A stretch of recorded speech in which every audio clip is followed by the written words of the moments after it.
이 시간 우리에게 주시는 하나님의 말씀은 마가복음 9장 50절과 골로새서 4장 6절 두 곳의 말씀을 보도록 하겠습니다. 먼저 마가복음 9장 50절입니다. 신약성경 70조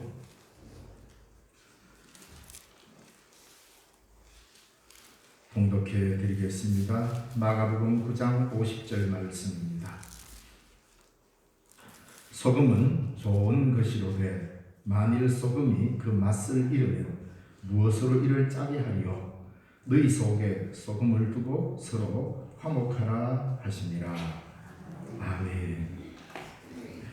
서신서의 말씀 골로새서 4장 6절의 말씀입니다. 신약성경 328쪽입니다. 골로새서 4장 6절 봉독해 드리겠습니다. 골로새서 4장 6절의 말씀입니다. 너희 말을 항상 은혜 가운데서 소금으로 맛을 내음과 같이 하라. 그리하면 각 사람에게 마땅히 대답할 것을 알리라. 아멘.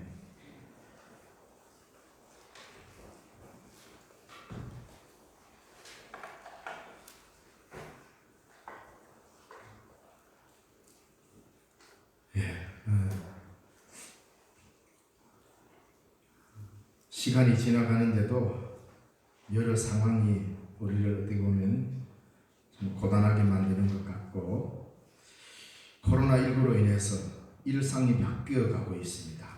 우리는 일상의 회복을 위해서 무던히 노력하는데 이제는 이 코로나가 일상이 된 것처럼 그렇게 살아가고 있습니다.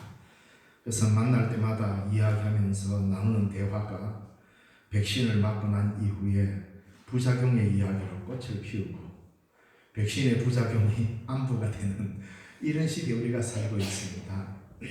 그래서 이제 뉴스에서도 무슨 백신 맞고 나니 어떤 부작용이 있었다더라, 어떤 백신 맞고 나니 어떻게 아프더라, 이 이야기가 자연스럽게 되고 있습니다. 참 희한한 시대를 사는 것 같습니다. 그래서 참 이게 오히려 이제는 우리의 일상이 될 건가라는 마음에 참 괜한 마음에 좀 짠하기도 하고 그렇습니다. 전 지구적으로 이렇게 오래도록 아픔을 겪는 이런 일은 아마 역사 이래로, 그러니까 역사가들에 의해서 이 역사가 기록되고 난 이후부터는 이런 일이 아마 처음인 것 같습니다. 그러니까 여러분들은 이 역사가 생긴 이래로 가장 지금 전 지구적인 혼란 속에서 살아내고 있다라고 하는 자부심도 좀 가지시기 바랍니다. 왜냐하면 우리가 잘 아는 대로 뭐 세계 1차 세계대전, 세계 2차 세계대전 뭐 이렇게 이야기하면서 1, 2차 세계대전을 이야기합니다. 사실 세계대전으로 인하여서 엄청난 피해가 있었고 말할 수 없는 그런 어떤 인간의 처참한 모습들을 우리가 많이 경험을 했습니다. 그러나 말이 세계대전이지만 실제적으로 전 지구적으로 영향을 미치지 않는 나라가 없을 만큼 지금 코로나와 같은 이런 상황에 전 지구적 전쟁은 아니었습니다. 유럽과 동아시아 이쪽에 집중한 전쟁이었죠. 독일의 히틀러, 이탈리아의 무솔리니, 그리고 일본의 전범들, 이들에 의해서 저지러진 만행이지 않습니까?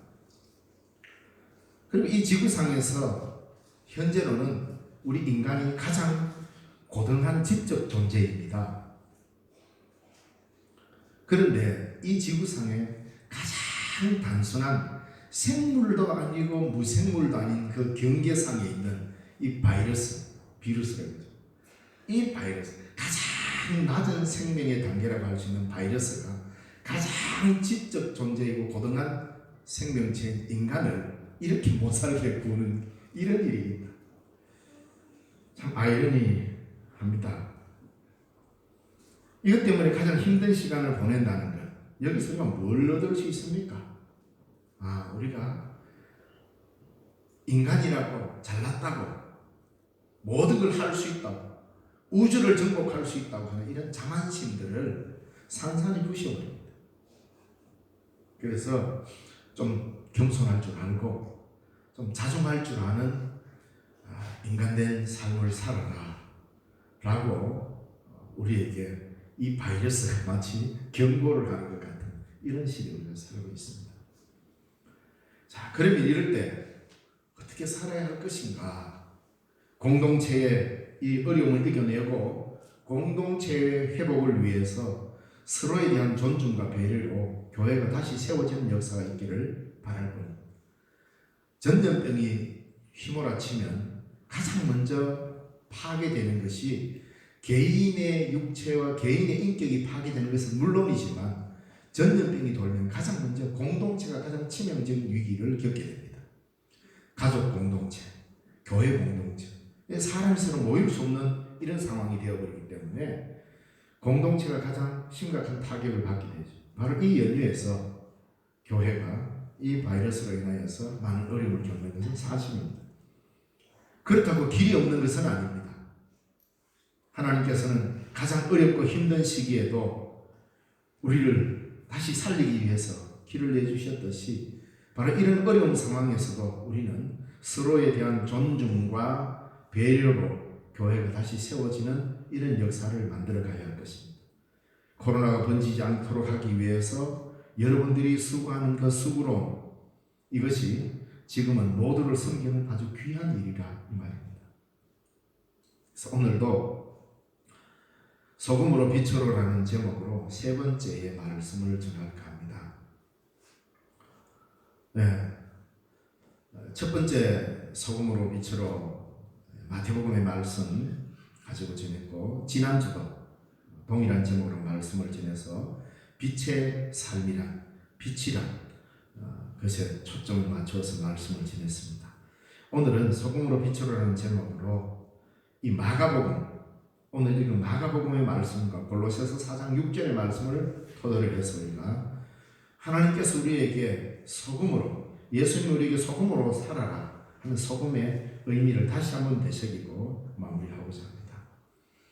오늘 읽은 마가복음에는 마태복음에서처럼 너희가 바로 너희는 세상의 소금이다라고 하는 우리의 존재에 대한 규정을 해주지 않았습니다. 너희가 소금이다라고 말하지 않고 너희 속에, 즉 너희 가운데 소금을 두고 서로 화목하라. 그러니까 소금과 우리가 각각의 별개의 존재로 이야기하잖아요. 마태복음에서는 우리가 곧 소금인데 마가복음에서는 우리가 소금이라고 말한 게 아니고 나와 너 사이에 소금을 두고 그렇게 살아라, 이렇게 이야기하셨습니다. 그래서 성경의 뜻은 매우 풍성합니다. 하나의 뜻으로 고집할 수가 없죠. 우리가 소금인 반면에 나와 너라고 하는 공동체가 이루어질 때는 그 사이에 반드시 소금이 있어야 됩니다. 이 둘 말씀을 잘 서로 조합을 하면, 마태복음과 마가복음의 말씀을 잘 조합하면 그리스도인의 존재 규정과 삶의 규정이 다 나타납니다. 너희는 세상의 소금이라 그랬습니다. 그러니까 우리가 소금입니다. 소금으로서의 살아야 될 삶의 가치를 충분히 말씀을 드렸습니다. 자, 그런가 동시에 나와 너라고 하는 두 사람이 딱 모이면 가장 최소한의 공동체가 이루어지잖아요. 바로 나와 너라고 하는 공동체에 두 사람의 관계 설정을 뭐로 해야 되느냐? 소금으로 관계 설정을 하라, 이 말입니다. 그래서 나 자신이 소금이면서 나와 너의 관계도 소금으로 엮어라. 너무너무 귀한 말씀이고, 바로 이 말씀이 오늘 우리 시대의 교회의 공동체를 다시금 새롭게 하는데 귀한 말씀으로 여겨져서 소금으로 빛으로라는 이 말씀을 세 번째로 전합니다. 그래서 너희는 세상의 소금이라는 말보다 마가복음에 나오는 너희 속에 소금을 두고 서로 화목하라는 이 말씀을 가지고 우리가 상고해 보고자 합니다. 근데 오늘 마가복음 이 9장 50절의 말씀에 마지막 결론적으로 하신 말씀이거든요. 예수님께서 뭔가 앞에 많은 이야기를 쭉 하시다가 마지막에 딱 결론을 내리면서 오늘 하신 이 소금은 좋은 것이로되 만일 소금이 그 맛을 잃으면 무엇으로 이를 짜게 하려 너희 속에 소금을 두고 서로 화목하라 이렇게 말씀하셨습니다. 그러니까 이게 어떤 말의 결론처럼 되어 있는데 그것은 앞에 나오는 38절에서 바로 47절까지 나오는 이 말씀에 대한 결론을 우리에게 해주고 있는 겁니다. 그래서 38절 말씀에 어떤 말씀이 있냐면 예수님의 제자 요한이 예수님께 뭘 묻습니다. 주님, 아니 말이야 내가 어디 보니까 예수님 따르는 우리 제자도 아니고 내가 보니 전혀 낯선 사람인데 아니 그 사람이 주님의 이름으로 귀신을 막 쫓아냅디다 이래 된 거예요. 그래가지고 우리를 따르라 그러면 따르지도 않고요. 아니 예수님 당신 이름으로 막 귀신을 내쫓고 막 그래 일하고 있어서 야 그거 하지마 이랬다는 겁니다. 왜냐하면 야 니 지금 뭐 하는 짓이야? 예수님의 이름으로 귀신을 내쫓는 것은 우리들의 특허야. 왜 네가 해? 이 말입니다. 요한이 길 가다 보니까 웬 사람이 예수님의 이름으로 기도하면서 귀신을 쫓아내는 걸 보고는 깜짝 놀래가지고 저건 우리가 해야 되는 건데 왜 제가 할까? 그래서 부르다가 조심해라 너. 다음부터 그러지 마. 그건 우리가 할 일이지 네가 할 일이 아니야. 이라고 돌려보냈다는 거예요. 그래 검하고 돌려. 그 예수님 그 말씀 들었으면 잘했다 이래야 되는데 요한 니 지금 뭔 소리 하노? 오히려 요한이 핀자를 듭니다.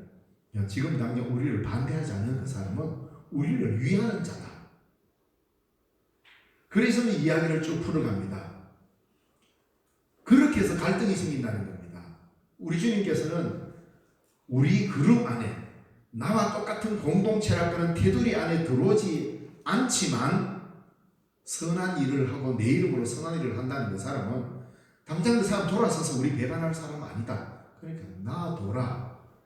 그리고 내 이름으로 귀신을 쫓아내는 게 꼭 제자인 너희들의 전매 특허는 아니지 않느냐. 누구라도 그 믿음 안에 살 수 있는 일을 왜 네가 독점하려고 하느냐. 여러분 신앙은 독점하는 게 아닙니다. 바리새인들의 결함이 뭐였습니까? 그들은 하나님을 독점한 사람들입니다. 예배를 독점하고 율법을 독점했습니다. 그래서 그 하나님을 백성들에게 자유롭게 풀어놓지 못했어요. 하나님을 자기들에 의해서만 모든 길이 만들어진 거예요. 그래서 요한에게 그러지 말라는 거죠. 그러면서 다른 공동체와 그리고 나와 너라는 사이에 이 화목한 삶을 살아야 할 이유를 쭉 설명합니다. 누구든지 너희가 그리스도에게 속한 자라 하여 물 한 그릇이라도 주면 내가 진실로 너희에게는 결코 내가 상을 잃지 않겠다. 그리스도에게 속한 자라 하여 나를 따르지 않는다고 제자단에 없더라도 누군가가 그리스도를 따른다는 그 사람이 있다면 그에게 냉수한 그릇 주면 그거 결코 내가 상 안 잃겠다. 왜 그 일을 너만 해야 돼? 이 말이잖아요. 그 예수님께서는 제자들을 무척 사랑하셨지만 제자만을 통하여서 복음을 전하도록 하시지 않았습니다. 제자 이외의 다른 사람들도 주님의 뜻에 합당하면 용납하라. 이게 뭡니까? 개방성입니다. 매우 중요합니다. 예수님을 따르는데. 왜냐하면 이 개방성은 무엇을 전제로 하냐면 화목과 화평을 전제로 하고 있기 때문입니다. 교단이 좀 다르다는 이유 때문에 그걸 무슨 절대적인 진리인 것처럼 붙잡아가지고 아니 우리가 가는 이 신앙만이 절대적이어서 다른 거에 대한 배려심과 개방성을 잃어버리면 팍팍한 세상이 안 되겠습니까? 같이 예수를 믿으면서도 뭔가 다르다는 것 때문에 뭔가 그 장벽이 타 종교의 장벽보다 더 강하게 느껴질 때가 있습니다. 예수님의 제자 중에 이 요한이 바로 이런 일을 시도했잖아요. 앞으로 절대로 하지 마라.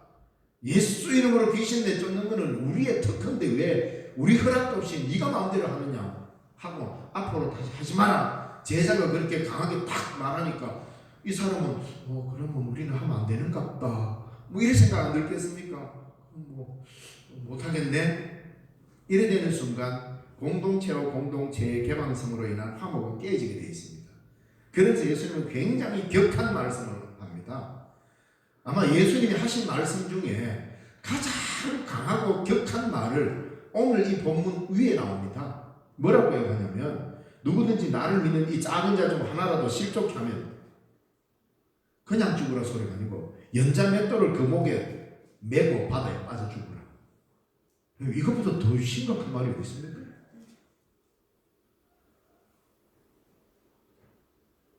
그냥 물에 빠져 죽으라 이거 연자 맷돌을 목에 메고 물에 빠져 죽으라.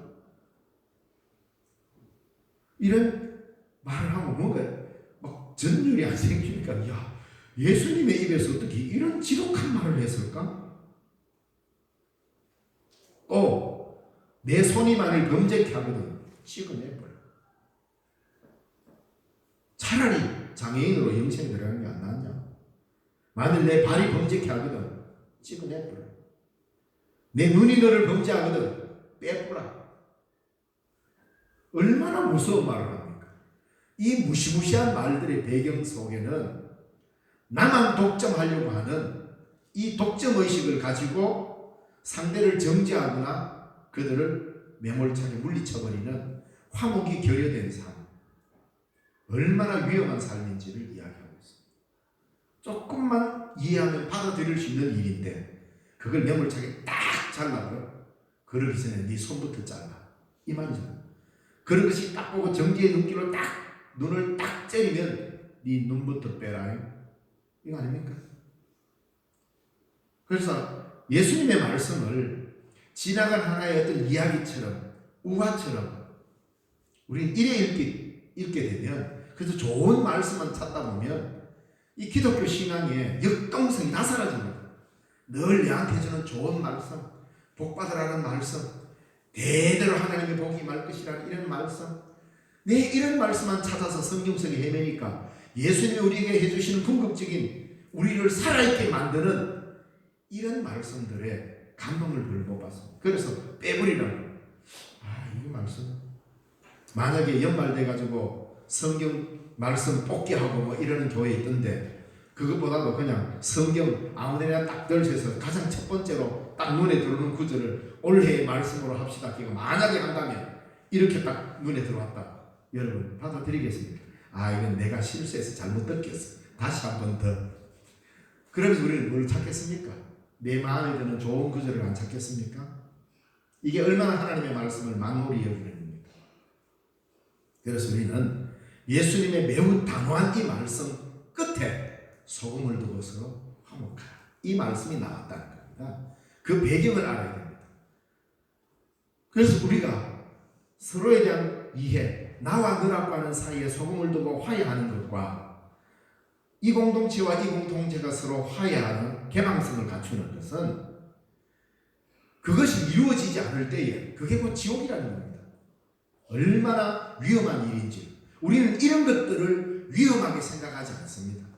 주님은 이게 위험하다고 우리에게 강하게 어필을 하는데 우리는 이런 일들에 대해서 별로 생각 안 합니다.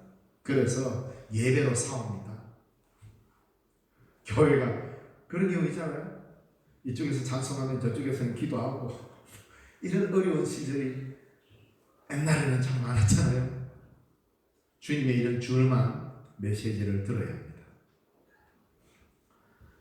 그래서 화목한 삶을 살아야 될 이유를 쭉 설명해주고 화목이 깨지고 실족하는 일들이 일어나는 이 사회에 대한 치유 방법을 예수님께서는 매우 단호하게 잘라라, 빼라, 눈을 빼라. 즉 나의 강한 것들을 뽐내기보다 공동체를 위한 자기 절제가 없으면 세상은 불화로 가득 차게 될 것이다. 경고하고 있습니다. 불화의 삶의 결과가 뭐냐? 그게 곧 지옥이라는 겁니다. 그리고 결론에서 오늘 본문의 말씀으로 너희 속에 소금을 두고 서로 화목하라. 잘 한번 깊이 염두에 두고 한번 생각해 보십시오. 무엇이냐? 사람과 사람, 공동체와 공동체 간에 자기 것의 우시함을 주장하면서 불화를 조성하고 화목을 깨는 것이 곧 지옥과 직결되어 있고 서로 소금을 두고 화목하는 것이 그리스도의 공동체로 하나님의 나라와 연결되어 있다는 걸 아셔요. 우리가 좀 더 말씀을 삼가하면서 뒤쪽으로 가면서 그 깊이를 좀 더 헤아리고자 합니다.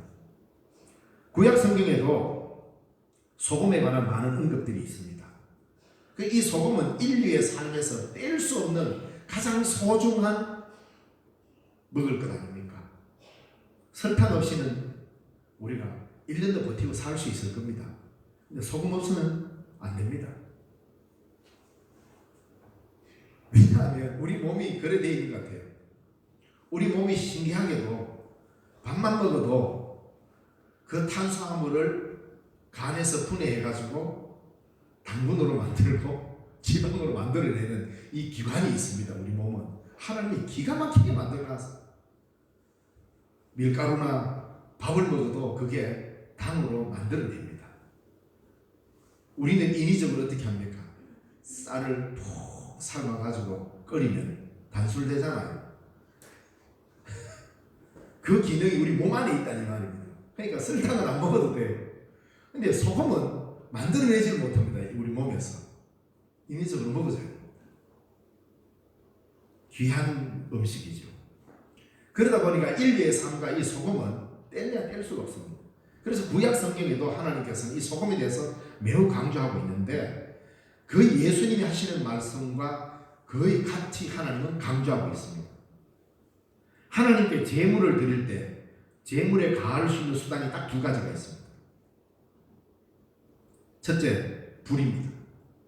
불로 태우든지 구워야 합니다. 그 다음에 둘째로 넣을 수 있는 첨가물은 넣으면 안 됩니다. 근데 딱 하나만 허용했습니다. 소금입니다. 우리 하나님 좀 맛있게 드셔야지 하고 설탕을 쫙 부가 버무려서 드리는 거 구약시대에 허용했는데 꿀 안 됩니다. 요거 좀 더 맛있겠네. 고춧가루 안 됩니다. 유일하게 소금만. 모든 제물에 소금만 허용되어 있었어요. 뭘 말합니까? 오직 소금입니다. 다른 걸 허용하지 않았습니다. 그렇게 보면 심지어 제물뿐 아니라 하나님께 피워드리는 향을 만들 때도 그 향 가루에 소금을 넣도록 되어 있습니다. 출애굽기 30장 35절에 보면 그것으로 향을 만들 때 향 만드는 법대로 만들고 그것에 소금을 쳐서 성결하게 하고 이렇게 출애굽기 30장 35절입니다. 심지어 향을 만들 때도 그뿐 아니라 레위기 2장 13절에 내 모든 소재물에 소금을 치라. 내 하나님의 언약의 소금을 내 소재에 빼지 못할지니 내 모든 예물에 소금을 드릴지니라. 지금은 우리 소금 흔하지요. 워낙 염전 기술이 발달해가지고 천일염도 만들고 제가 옛날에 울산에 있을 때 그 한주 소금 공장장님을 편의서 레슨을 해드렸습니다.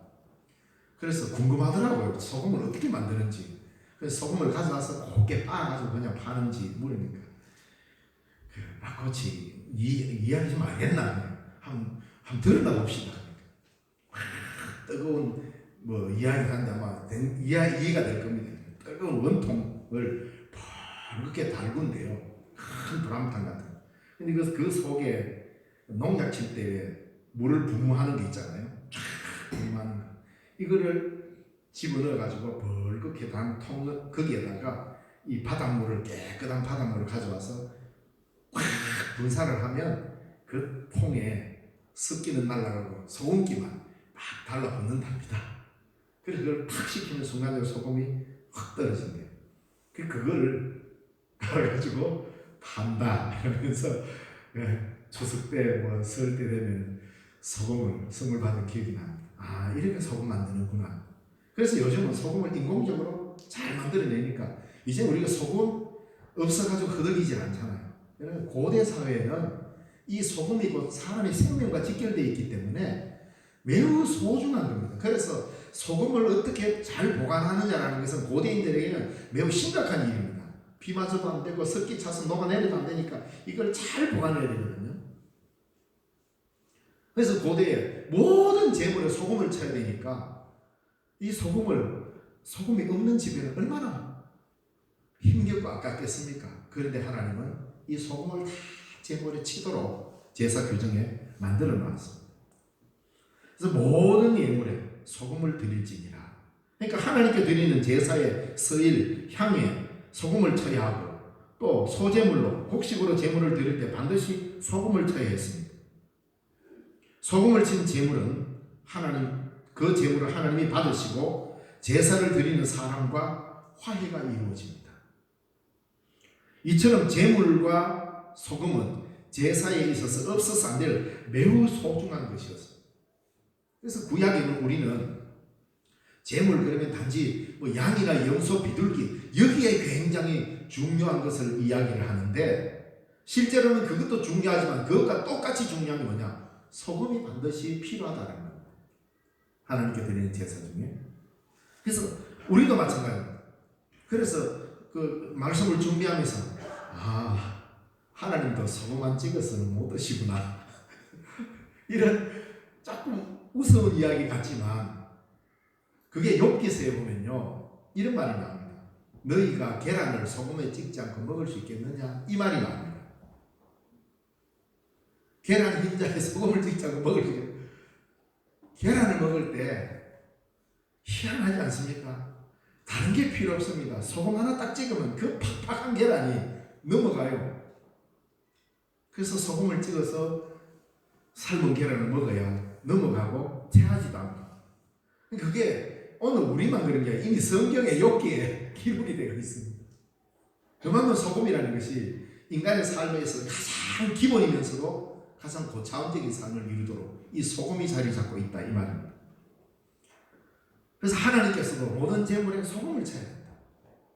하나님도 너희들이 맛있는 거면 나도 맛있다 이거 아닙니까? 너희들은 맛있는 거 소금 쳐서 먹지 말고 내 제물에도 소금을 쳐라. 너희들이 귀한 맛을 내는 것도 그렇듯이 똑같다는 겁니다. 저거는 맨날 좋은 소금 쳐서 먹고 하나님께는 대충 제사 드리지 마라 이 말이잖아요.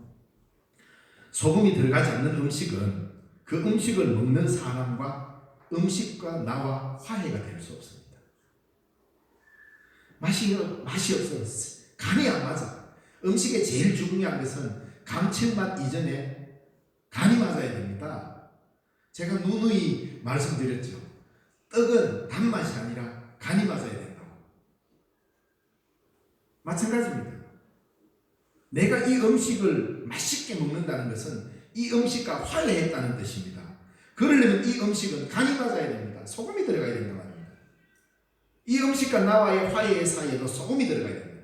이런 의미입니다. 하나님의 제물 되는 그 제물에도 소금을 넣어서 우리 입맛에 맛있게 간이 맞는 음식이라야 하나님의 제물도 될 수 있다 이 말입니다. 그래서 소금이 들어가야 음식과 사람이 화목이 이루어집니다. 하나님께서도 구약에서 제물에 소금을 넣어야 먹을 수 있는 제물이 된다는 것입니다.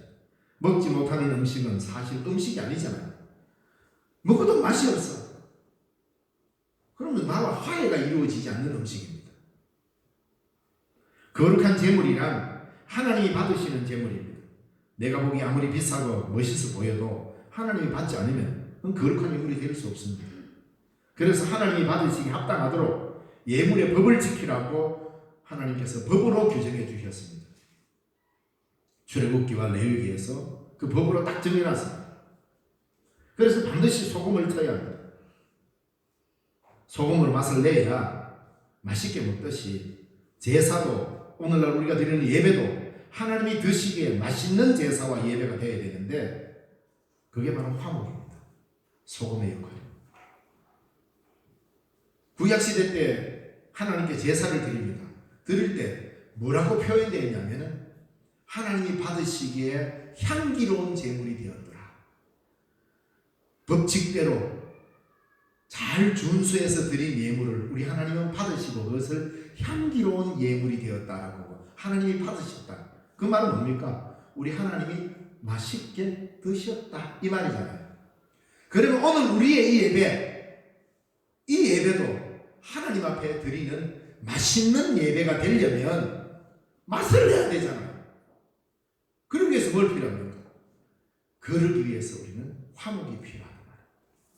화해가 필요하다. 평화가 필요하다. 평화가 없는 예배, 화목이 이루어지지 않는 예배는 하나님이 먹을 때, 야, 이 무슨 맛이야 도대체 이거? 다 쉬었네. 왜 이렇게 짜워? 이거 어떤 소금이 많이 들어갔구나. 왜 소금을 안 넣었어? 간이 안 맞고 별 먹을 맛이 안 나는. 그래서 오늘 우리가 드리는 이 예배가 하나님이 먹음직한 예배일까?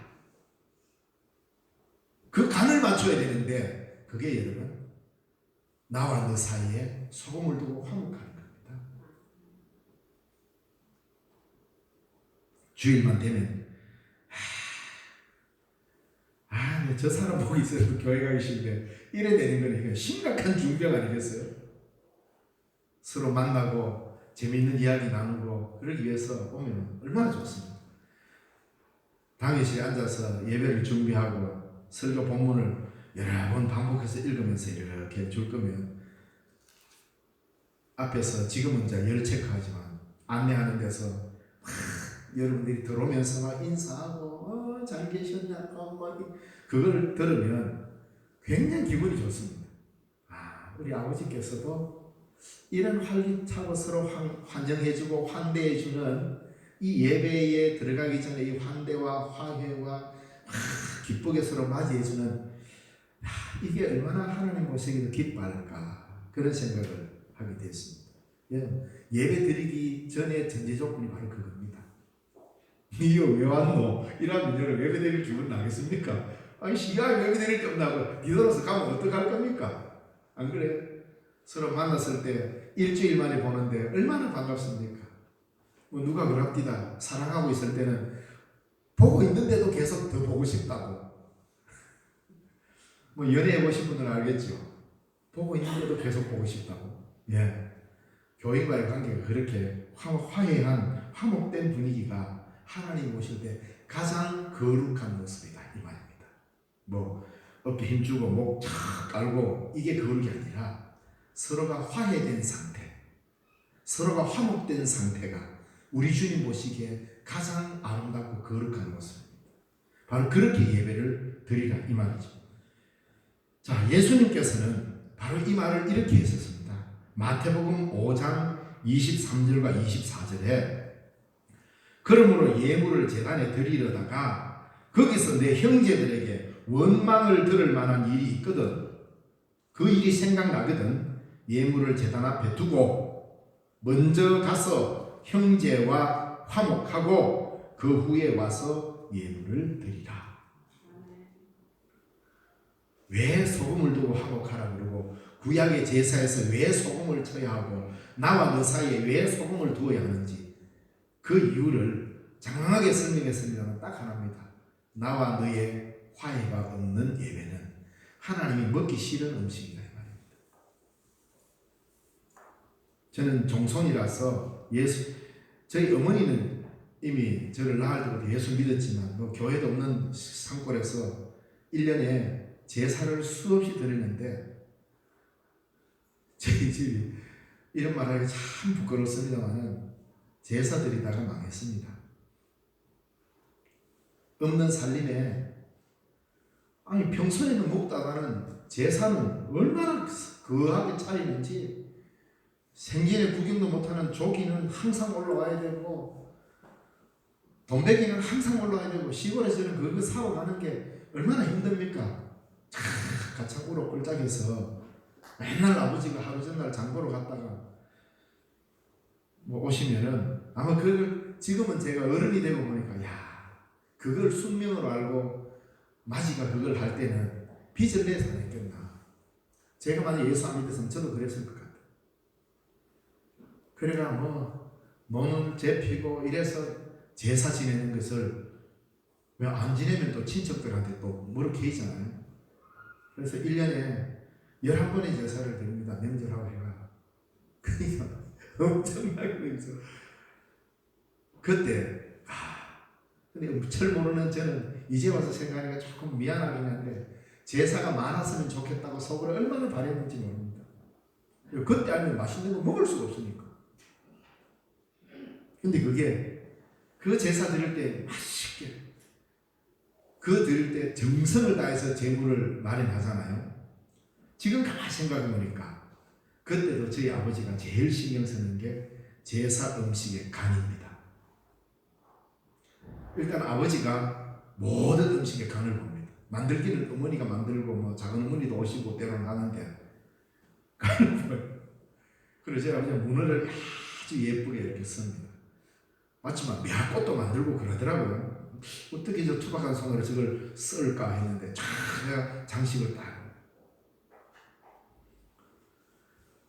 구약시대 때 하나님께 제사 드릴 때 이 제물에 간기가 없으면 안 됩니다. 소금을 넣어야 돼요.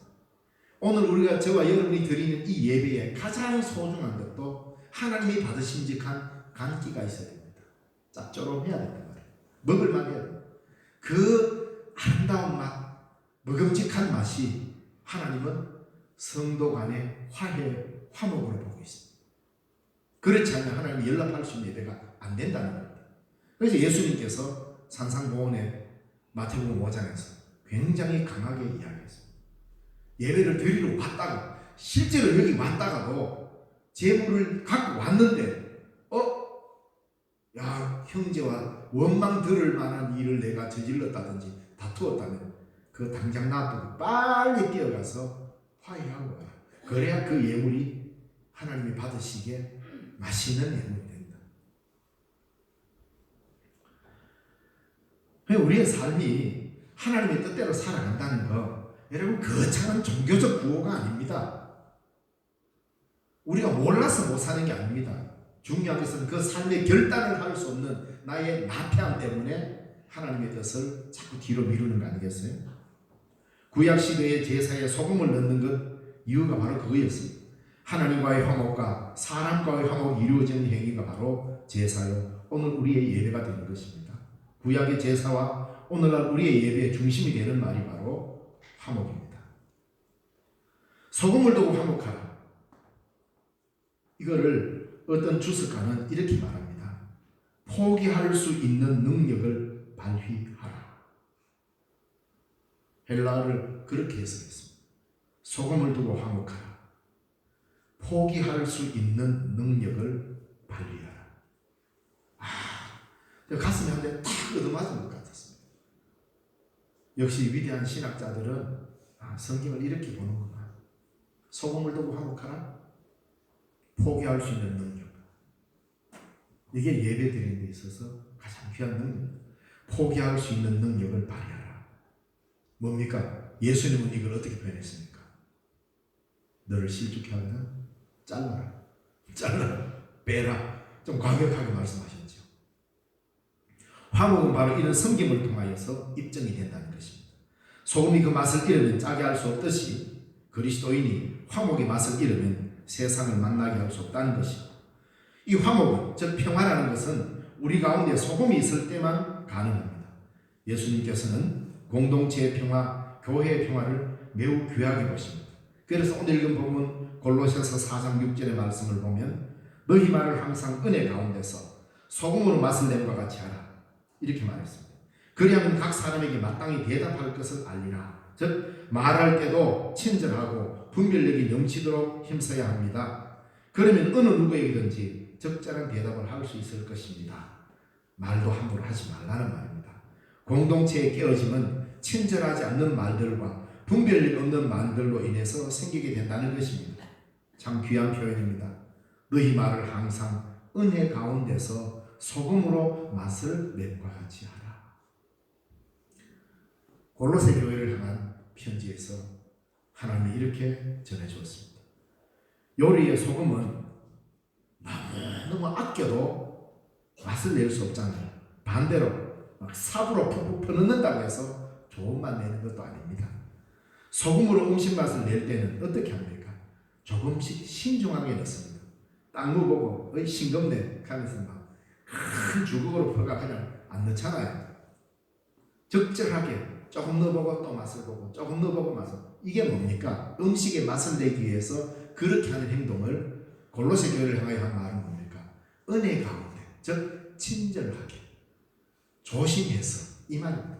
내가 말 한마디 하는 것도 그 사람을 배려해서 이거 맛을 배리면 안 되니까 조금씩 치듯이 친절하고 분별력 있게 하는 말, 이것을 은혜 가운데 소금으로 맛을 내가 같이 하라, 이 말입니다. 그래서 조금씩 신중하게 넣어서 맛을 내야 하는 거죠. 이처럼 우리들의 대화 가운데 소금을 두지 않으면 화목한 대화를 이루는 공동체가 되기 어렵다는 것입니다. 많이 넣고 싶을 때 절제할 줄 알고, 조금만 넣고 싶을 때 한 번 더 여유롭게 섬길 줄 아는, 이것이 우리 가운데 소금을 두는 태도일 것입니다. 친절함과 분별력으로 대화하는 능력은 결국 섬김의 마음이 없으면 은혜의 소금은 맛을 버리는 폭력으로 변하게 됩니다. 내가 하는 말이 폭력이 아니라 은혜의 소금의 맛을 내는 말이 될 때 공동체는 살아나고, 그 공동체의 예배는 하나님이 받으시기에 합당한 예배가 되는 것입니다.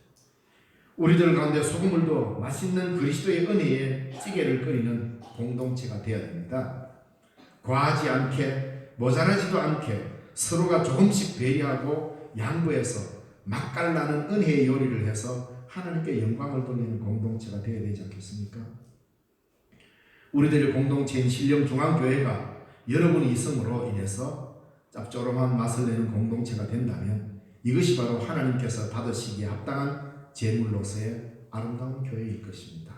하나님 우리에게 더 이상도 더 이하도 바라지 않습니다. 참 맛있는 공동체구나. 참 내가 맛을 보니 기가 막히네. 이거면 됐지 않았습니까? 그거는 바로 나와 너 사이에 소금을 두고 화목하는 공동체에서만 나올 수 있는 맛입니다. 이 맛있는 신령중앙교회가 되었으면 합니다. 기도하겠습니다. 살아계신 하나님 아버지, 은혜를 감사합니다. 오늘도 우리의 삶을 지켜주시고 여기까지 이르게 하셔서 소금으로 빛으로 말씀을 듣게 하셔서 감사합니다. 함께 이 말씀 부여잡고 우리에게 맡겨진 소금으로서의 삶, 나와 너 사이에 소금을 두고 화목하며 화해하며 평화를 이어가고, 또 다른 공동체에 대한 개방성을 가지고 하나님의 나라를 일구어가는 아름다운 우리 신령중앙교회가 되게 하옵소서. 예수님 이름으로 기도드리옵나이다. 아멘.